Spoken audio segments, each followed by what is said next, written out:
phrase in your introduction, which has entered our parlance in the past month or so, but really has been around for many, many years, since 1947, the deep state.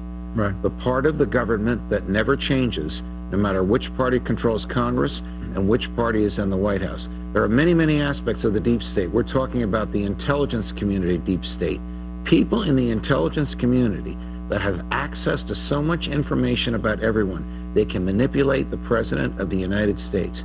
And if they don't like what he says, they can embarrass him. And if they want to control his thought patterns and decision making, they'll keep information away from him. Donald Trump has fallen victim to that, and he knows it, and he knows he has to stop it.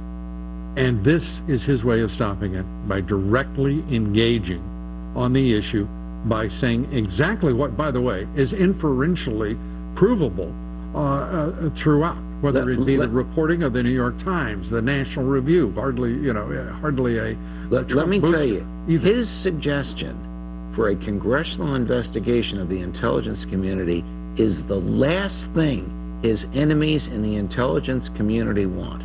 Because if the American public learns that they have access to everything we type and everything we say, they will be repulsed by the power that this deep state group has, that Congress gave them. They didn't create this on their own. Right. Congress enacted 3 pieces of legislation, which, with perverse interpretations of this legislation before a secret court, lets them gather everything we say in real time. Is there any doubt in anyone's mind? Have we got a list of the number of instances in which the Obama administration has gone beyond the pale in surveilling, in tapping phones, in reading computer data and messaging? We do not have that. They tapped the phones of our colleague, Jimmy Rosen, and eventually admitted that they were wrong when Rosen exposed them. And journalists of the Associated Press. And people forget this.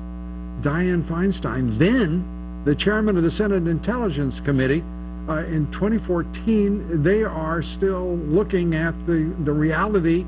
The CIA went in and surveilled the computers of the Senate and Intelligence Committee. You had spies spying on each other. Well, yes, but what you had was the executive branch and the CIA spying on the Senate of the United States, which is beyond any kind of acceptable. So if anybody thinks that if you'll surveil journalists, if you will spy on U.S. senators, why would they hesitate to spy the Obama administration on a presidential candidate? Great argument. Throw in generals in the Pentagon and justices in the Supreme Court. One of the FISA court warrants that I saw was, quote, for every customer of Verizon in the United States. That's 113 million people, including most of the federal government. The metadata that the NSA was collecting under precisely that direction. It's unbelievable. But less so, I think, these days, because we are just seeing example after example. Going back to the judge's reference to the deep state, what we're looking at is a deep state that goes well beyond the intelligence community, but also now, for the first time, has in prospect the active leadership of the immediate predecessor to the Oval Office, and that is Barack Obama, who's bringing his leadership, that of many of his administration, and the Organization for Action with an estimated more than 30,000 activists. But the deep state has a very wide and shrewd adversary, the man in the Oval Office. You better believe it. The first time in the modern era that the man in the Oval Office has been an adversary of the deep state and rather than a tool of it. Absolutely.